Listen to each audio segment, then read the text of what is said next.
Alright everyone, and welcome to a battle replay commentary video of Repanse's quest battle, Guardian of Lyonesse. Now this quest battle was completed using the default army which is found on the main menu, and it was done on very hard difficulty. Now you can see we have actually been given what I would call a very generous army here. We have a lot of tier 4 units, which is unusual. Usually the default armies are a wee bit more stricter. And yeah, I mean, even the Green Knight and having the melee specialist Repanse herself is an extremely strong legendary lord. So yeah, overall, very happy with what we are given. And then we have some of the reinforcements here, which are also just useful to have, but not really that crazy. I think you could probably complete this mission with just these and not even having these extra reinforcements anyway. Now on the Vampire Coast side, it is all of their legendary lords. So we've got Lyonesse Saltspate, Luther Harkon, and Count Noctilus, and Cyclostra as well. And yeah, you can see from their armies, I mean, they're pretty underwhelming overall. You know, these are only tier 1 units, and then with the cannons, I mean, they're not even defended, are they, when they've got such a weak army? I mean, even Luther's army is pretty weak. He's just got that Rotten Leviathan there. Cyclostra is the scary one with the bloated corpses, but again, not really something that's extremely dangerous or anything like that. And then he's got his Necrocolossus, but again, it's just pretty weak units overall. But let's jump into the replay. Let's have a look how this was completed, and then anything I would have done differently.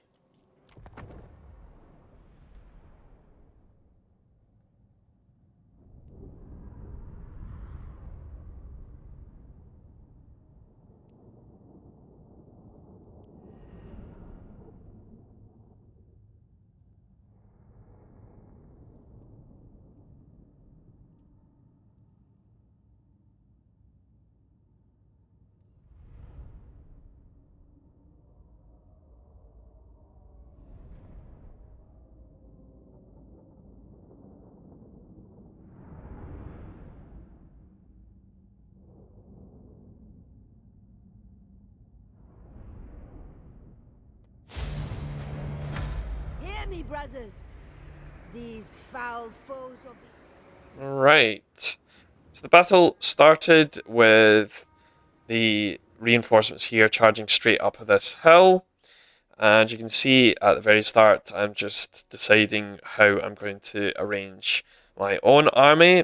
So what happens here, of course, is they engage, and that is when I just begin to click. So we've just decided to put the squires to the side, along with some of the anti-large cav units. And what I have decided is I'm going to charge up this hill to reinforce my allies here with the Knights Errant and Repanse and the other Green Knight and Henri, the melee specialist, just to reinforce everybody here. So that's what I'm doing now, getting everyone into position. We do indeed start taking mortar shots, so that is when I decide to send my Royal Pegasus Knights kind of to the rear there, and in the hopes of, you know, picking off these mortars who are actually targeting them, which kind of works out because, yeah, they're on the move, so they're not going to get hit. But here comes the charge, and you can see a circle appear underneath these units here, and that's because I'm going to be casting the Comet, which I love that spell. And yeah, we're going to see that coming flying out any second now, which actually comes out surprisingly quick. But yeah, you can see the units that are here. It's some Free Company and the pole arms. And yeah, this is going to be not very nice for them at all. And here it comes. Bang. Very big hit. Wow. I absolutely love that. And that is everybody having a not great time after a comet has literally just landed on top of them. And yeah, that pretty much instantly breaks and destroys the Free Company at the back there, which then leads to all of my cav just charging in. Really nice. Pegasus Knights have landed onto the mortars and the cannons here. And yeah, I've got the cav at the back there just pushing away these company militia. And of course, all of these units that got the mortar, or the comet rather, on them are all on the run. The Green Knight is in the thick of it, trying to battle Lyonesse here. And yeah, it's good times indeed. Now, we do manage to take her out fairly quickly, which triggers our next set of reinforcements coming through. That means that I'm going to just put my foot squires into a line now in preparation for the reinforcements coming. But the goal here is just to try and finish off her, the rest of her army, so that I can then focus on Leoncoeur. Yeah, that's what I do, and I also now just start to bring everyone back down the hill, start to form another line. We just keep some of the Pegasus Knights here just to chase away the rest of their units. But yeah, overall, that was a very quick start to the battle. The Comet MVP there, and of course, the very strong cav units that we do have are having no issues at all against the tier 1 Free Company. Right, so over here we have some of the bats coming in. These are the deck droppers, and I do start to bring over my Pegasus Knights in preparation for these. However, they do start to run back towards his own army, which is not something I want, because he does have some of his own range units, including the deck gunners, which I don't want my Pegasus Knights to start taking armor-piercing missiles. So yeah, we chase them away, but then we come back, which means that our army has formed a nice line ready for this new reinforcement lot coming in. Now I want to be targeting things as best I can, so I'm trying to just create a formation here. Of course, we want our anti-large Grail Knights on the, well, specifically the Rotting Leviathan and the Rotting Prometheans. So that is exactly what I'm going to do, and just going to put them on this flank here. On this side, we've got more of the anti-infanteries, because they have their deck gunners and their deck mobs there, so that's what they are doing. Then, of course, in the middle, we've just got the foot squires. You can see the battle starts to begin, so that's when I sound the charge, and I get targeting everybody. Oh, a big hit there from one of his spells. That just literally wiped out those peasant bowmen instantly. Yeah, that's not a great time for them. But in comes Leoncoeur. He is only level 20. Well, I say only. I think Repanse is level 30, so I suppose that does help. But a big charge coming in, and yeah, the Leviathan does hit into the Green Knight there, but he can take that. Of course he can. On the kind of left flank there, we did take big hits from the hand cannons and the deck gunners. You can see that those Questing Knights taking it quite badly. Yeah, we managed to push through with our cav right onto Leoncoeur, and of course we're just surrounding the Rotting Leviathan as well. And we have some foot squires getting involved, which wasn't that optimal in my opinion, but it is what it is. Yeah, on this side, no problem at all, and on this side, really no problem either. You can see how much damage that Rotting Leviathan is actually taking from the Green Knight, who is a very, very strong melee expert, of course, along with Henri, the melee specialist. Yeah, that Leviathan is really no problem at all. Down he goes. And we've also casted this spell to reduce the armor and attack of the enemy units here. So we're just trying to gang up on Leoncoeur here, because the next lot of reinforcements are coming through, which is Cyclostra, of course. Yeah, we are charging the rest of them now, and then we're going to bring our Pegasus Knights across to just deal with these deck droppers as well. But yeah, you can see everybody's health just getting absolutely destroyed here. And we're just ganging up on the Thor, who is, yeah, not going to be happy with the fact that everybody is being clicked on top of him like that, where you can just see lances and swords completely covering him. Yeah, do pull them back just so that the Green Knight can finish him off, which is exactly what happens here.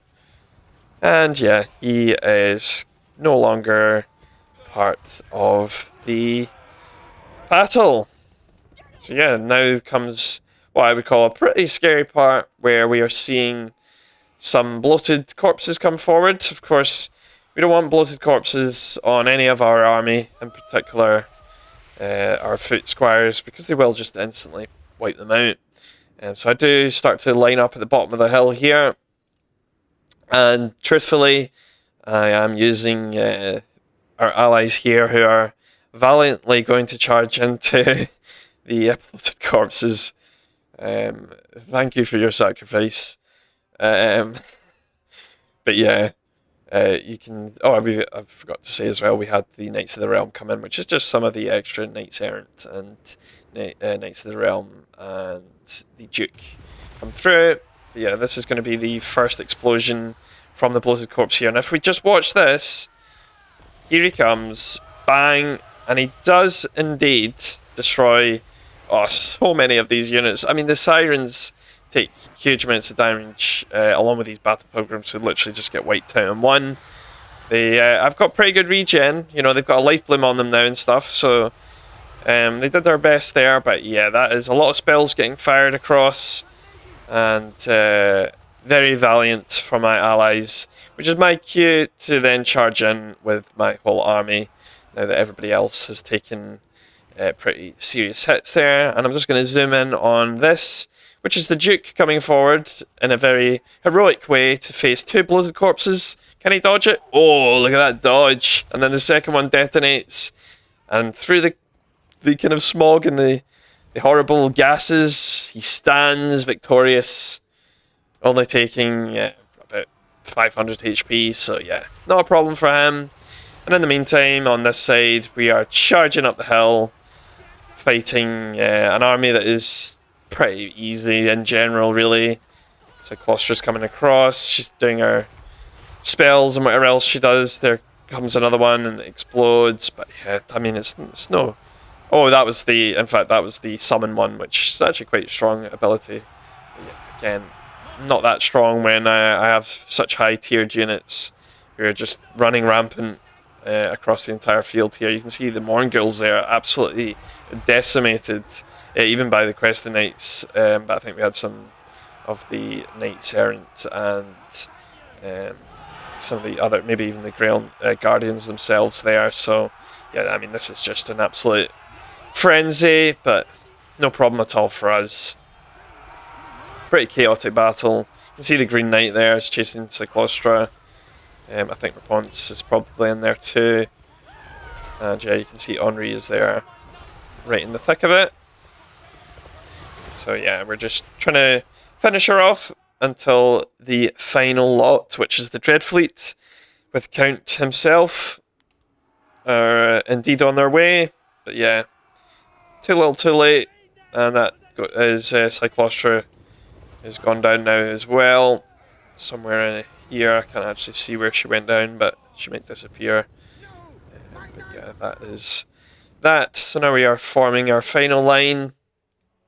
We have chased away the last of our foes, and we are going to face off the final lot. So yeah, his army is, I mean, the highest gold value of any of the armies, but again, not really that impressive. Now, I didn't realise this to begin with, but Henri has decided that he wants to do a solo mission here, and that's when I say, well, maybe we should just wait for everybody else before we do the solo mission.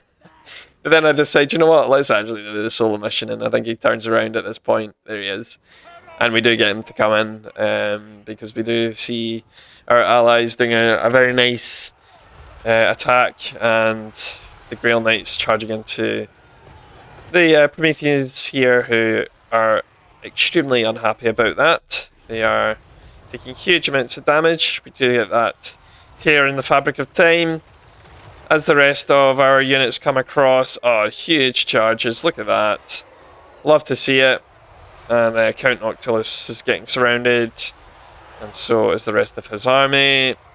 And they even come into the rear, which is huge. You can see his spells coming across there. Some pretty serious damage on our Grail Knights there, but yeah, it's not going to be enough when we have the rest of our army just crushing. Yeah, big detonation there. I think that actually hit his depth guard. Oh, I think that was actually my comet, yeah, that I cast, which was pretty good damage on his depth guard. And then come the foot squires just to finish things off. And yeah, that is Count Noctilus going down. And the rest of his army follows him. And what was overall a pretty straightforward quest battle, I don't think there's really anything to comment too much on here. You can see from the overall stats, we've pretty much highly surpassed our gold damage value. We've got 1,300 kills, only 200 dead entities.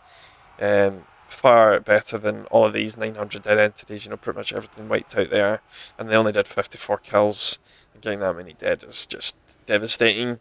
So yeah, overall, that is indeed a Pyrrhic victory, but also a fairly easy one, strategy-wise. Yeah, nothing too serious there. And as expected, the Royal Pegasus Knights doing hefty damage compared to quite a lot of my other units. And on the enemy side, nothing really that stand out. Nothing too scary at all. And yeah, overall, straightforward quest battle, one that there's not much to commentate on. I think it's probably under kind of tuned, if anything. It's probably due to how strong this default army is. But anyway, if you enjoyed this, then please like, comment, and subscribe, and I shall see you all in the next one. Bye for now.